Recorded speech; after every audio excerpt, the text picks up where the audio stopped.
It's basically a bunch of drive-through coffee shops. Okay, well, so this is a very, even a more interesting question than I thought it was going to be.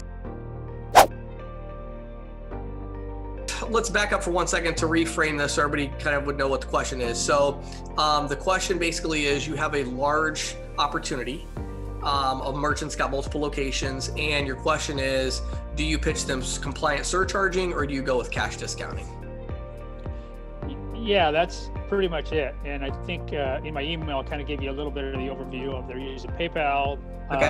They're getting ready to start using, finally a loyalty program instead of these little punch cards. I might have one chance to really give them a really great, a great pitch, for a better term, of what we could do to help them. I mean, maybe we can't help them, but if we can help them, I'd love to have something in front of them that's of value. Sure. Okay. So let me get a little bit more context. So I know it's a large business. When you say they're using PayPal, et cetera, you mean they're actually processing payments through PayPal, like that's their merchant services provider? Yeah. For some reason, they decided to use PayPal because PayPal gave them cut them a deal of 2.7 and no swipe fee, and they thought, wow, that's a pretty screaming deal. But I don't know if they're actually paying even close to that. They could be paying way more. Right. Because I can't get us PayPal. So what does this business do as far as like where and how are they accepting payments? Are they like mostly an in-person, card present situation, or is it more online payments, or what are they doing? Yeah, it's basically a bunch of drive-through coffee shops. So, they have people standing out in line with an iPad.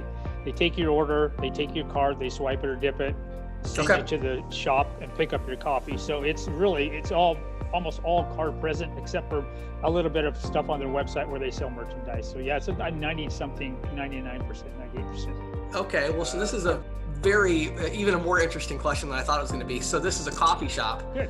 So, so obviously I'm assuming their average ticket is like $5 or $6 or something, right? Like somewhere in that range. Really, really low. Okay, so this is super interesting. So let's talk about this, because actually, the two options that we have, so we're going to have to add a third option to talk about it. So we have compliant surcharging. So let's explain to the audience, for those that don't know, you're going to add like maybe a 3.5%, service fee, but that service fee, that surcharge is only going to be added to the credit card transactions, not the debit card transactions. Okay. Now, what I will tell you right off the bat is that's a non-starter. The reason is because a coffee shop is probably doing 85% debit. So doing a surcharge program is going to save them. It's actually probably going to cost them more, because most surcharge programs, they charge a little bit more on the debit than the merchant is currently paying to make up for the margin they lose on the credit. So like as an example, if you switch them to surcharging, they might get a 3.5% service fee and they might pay 1% and 25 cents on debit. But the problem is that's probably more than they're paying on debit now. And since almost everything they do is debit, they're going to end up paying nothing for credit, but they're going to be paying more for debit. It's actually going to cost them more money. And it's not going to save them anything. So that's not a good option.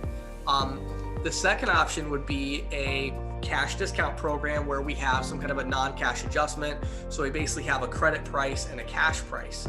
So let's talk about that a little bit, because I think that's a good option potentially, but the way you implement it is a little different than normal. So as a general rule, most processors are not going to go above like a 4%, maybe a 3.99% non-cash adjustment.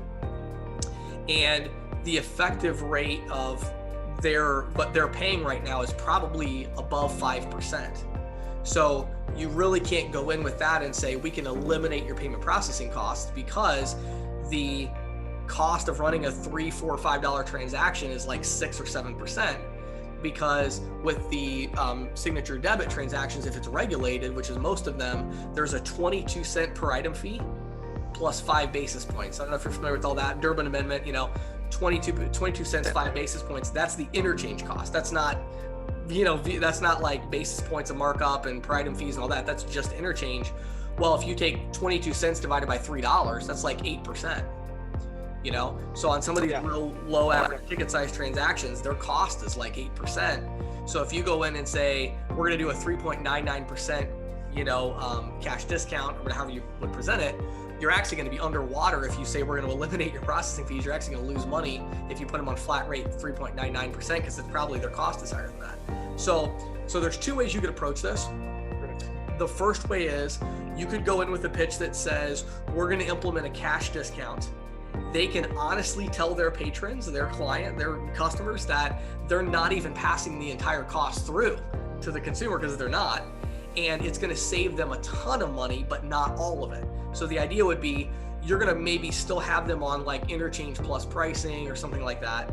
And you're going to have them on a 3.99% non-cash adjustment, a 3.99% daily discount. But at the end of the month, they're still going to owe money. So the difference is here, normally with a cash discount, you're going to do a 3.99% non-cash adjustment and a 3.99% daily discount, which you would still do, but you would also normally do 3.99% flat rate so that it would offset. But you can't do that here, because if you do, you're not going to bring in enough fee revenue to cover your cost. Okay, so the third option, and one that I don't talk about on my videos, I don't think I've really talked about it much at all ever, is the per item cash discount. So you could go that route where instead of saying it's 3.99%, it could be, 35 cents or 40 cents. So it's like the credit price is 40 cents higher than the cash price. There are a few processors that do that. In my opinion, there's nothing legally wrong with that. There's nothing from a compliance perspective that would be wrong with that.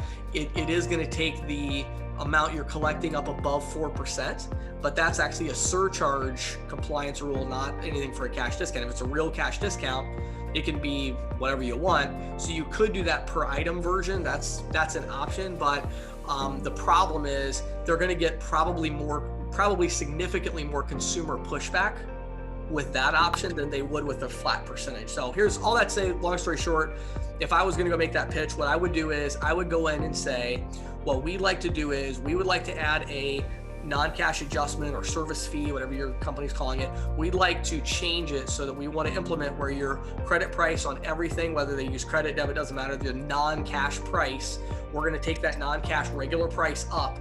We're going to take it up by 3.99%. As you know, Mr. Jones, your cost is whatever. So if they're really paying 2.7% to PayPal, they might still go with this, because with this, they're going to wipe out, they're going to probably end up paying an extra 40, 50 basis points with this plan, because they're going to be wiping out, 4% of the cost.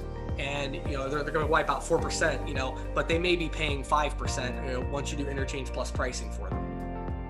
So I don't know, what do you think? You have follow-up questions? I know that was a lot of information there in a hurry. Yeah, that's a lot to try to digest. Especially the last piece too. I haven't heard that scenario before. Yeah. It's interesting. Yeah. Go ahead. I don't think they're not trying to really wipe out their costs, but they're definitely they'd love a way to see a way, or have an opportunity to lower that cost. So anything that would, take it down a percentage. I mean, it's going to be millions a year in savings, because you can imagine if they're doing half a, 400 or 500 million, and most of that's in, credit debit now, because they're not taking cash. Right. That's a pretty big nut, even at 2.7. It's huge. Well, so a couple key big takeaways that you need to make sure you wrap your head around before you can make the pitch. Number one, if PayPal is actually charging them 2.7%, PayPal is losing money. Yeah, that's what I figured, big time. Yeah, big time. So that's important, to understand. You're not going to compete on traditional processing here if they're really paying. And we had this with Square for a long time. Remember, before they implemented that price increase, this was why they implemented the price increase, because of accounts just like this. They were losing money. So you're not going to compete on traditional pricing, no way, because Square's willing to lose money. You're not. Number two is, remember that you cannot put this merchant on flat rate pricing really at all. I wouldn't really recommend it at any level. It's just too risky, but you really don't want to put them on flat rate. So then the third piece that you have to understand is, when we talk about cash discounting, the way it gets presented in the industry is like a little bit deceiving. It's like overly simplified when it's not really as simple as they're making it seem. So with cash discounting, you have several components that are all separate. Okay, you're adding a fee at the point of sale. Right, you're collecting more revenue at the point of sale. There's a lot of different ways it's set up. Maybe you have a cash price and a credit price, but you're getting more revenue at the point of sale.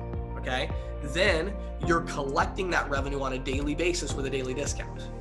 Okay, those two pieces stay exactly the same with this merchant. The third and separate piece is you're still charging fees to the merchant. the idea with most cash discounting accounts is that, you know, you're going to offset. So you give them flat rate pricing so that they all three of these things offset. They collect something from the customer, you collect that revenue, you use that to offset the cost. In your case, you can only do 2 of the 3 because it's a coffee shop, it's low average ticket, and so the cost of interchange is really high. So you can collect money from the consumer, you can then get that money from the business, then you're going to still put them on interchange plus pricing. I would do like, you know, interchange plus maybe 50 basis points or 40 basis points. On a big one like this, you're going to make a fortune, even if it's 20 basis points. So I'm going to do them on interchange plus something, 20, 30 basis points, and, you know, maybe a little per item fee. And then what's going to happen is you're still going to collect that money as a daily discount. So at the end of the month, they're going to get their statement and it's going to show, hey, we collected, you know, $47,000. Your total fees were $56,000. You still owe us $9,000, you know, something like that. But my guess is when it's all said and done, they're probably going to end up paying, depending on how you price them, they're probably going to end up paying maybe 50, 60 basis points. So 0.6% instead of 2.7. Really? Yep. Okay. Yeah, that's a lot to wrap my head around for sure. Yeah. But if you're pretty confident that something like that would, you know, if they're financial people look at it and understand the finance side of it, then that sounds like could be pretty interesting. Yeah. 100% to them. Yeah. I mean, I think ultimately, I even thought about. I think ultimately the selling point here, of course, is you're gonna have to sell them on the concept of the cash discount and the consumer reaction to it. It's definitely gonna save them a fortune, and they'll be able to see that really easily, I think. But, you know, ultimately, this is gonna be you having to sell them on the fact that their customers are going to be okay, which they are, as we've seen the data has shown for the last 3 years. But that's what you're going to have to sell them on. I think they'll intuitively grasp, like, well, yeah, if you're going to collect 4% from all of our customers, we're going to pay a lot less in credit card processing fees. The only other potential hurdle is going to be they're currently only paying 2.7%. So they're going to be like, why are you collecting 4% from our customers and still charging us money? And it's like, well, that's because PayPal's losing money. You know, that's why Square implemented their price increase. Yeah. Yeah. And I even thought, I don't know about this idea, I even thought about saying, let's just do interchange, you know, pass through and charge them a nickel, you know, for every transaction, because if they're doing 30, you know, to 50 million transactions. Yep. But the reason you can't do that, Mark, is because if you do interchange plus, what they're going to end up paying is going to be like 5%, because right. just the interchange is going to be 4.5% on this merchant. Yeah, I did some quick math at just pass through interchange, and I thought, oh boy, that's probably not going to work. I mean, if they're, again, to your earlier point, if they really are paying only like 2.7%, then that's not going to work. Yeah. So. Yeah, I don't understand why PayPal would even take on an account like that. Well, because the people at PayPal that are setting these accounts up, they don't understand this stuff. That's, you know, it's the same thing with Square. I mean, think about it. Square processed for Starbucks for like a year. Like a year. A while, but they, you know, eventually they obviously were like, okay, we can't lose $1 million a month on the processing, so we're not going to process it. Right. But you know what I mean? They were willing to do that. So anyway, but awesome, man. I hope that helps. Let me know, you know, shoot me an email or something if you have more questions. I'll be glad to kind of follow up with you on it. So. Okay. Yeah. So you really think that the best option though would be just to have a flat rate a flat rate cash discount, a flat fee. A flat fee cash discount while they are on interchange plus pricing. Okay. Right. So you collect the money they collect 4% from the consumer. You collect 4% from them. You charge them whatever interchange plus pricing is going to look like, probably 4.5%, 5%. Right. And then they have to pay the difference every month. Okay. And you think an account this size too, I mean, even at 20 basis points. Oh, I mean, yeah. And what I'd like to do is make sure we're giving them a really, really good value, a package is a great value, and we're okay because we're a small company that has really low overhead, so we can operate on pretty low margins and still be, you know, in pretty good shape. Well, the thing to remember though is, and I agree with you, but again, putting on your capitalist hat for a second, you're not going to sell this account based on whether they're at 20 basis points or 40.